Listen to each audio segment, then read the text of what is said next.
Hello friends, I am Dr. Goel. I head the Department of Surgical Gastro-Oncology and Robotic Surgery at Max BLK New Delhi. Very briefly about immunotherapy and its use in cancer. Immunotherapy is a kind or a modality where body's immunity is used to fight cancers. It can be of many types, like monoclonal antibodies. These are antibodies through which we deliver the drug directly to the cancer cell without causing harm to the normal tissues. So there are less toxicity. Only cancer cell is killed, not the normal cell. Then is CAR T cell therapy. Certain kind of defensive cells called T cells are engineered to deal with the cancer cell. So these cells will recognize cancer cell, attack them and kill them.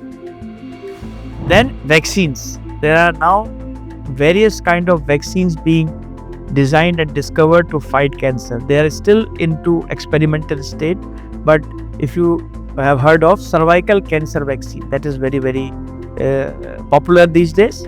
So that is just one example. Another type is immune checkpoint inhibitors. So there are certain kinds of molecules which will assist the body to kill the cancer cell by increasing the immunity. And then oncolytic virus. There are certain viruses which will infect the cancer cell and kill them. So these are some of the modalities of immunotherapy.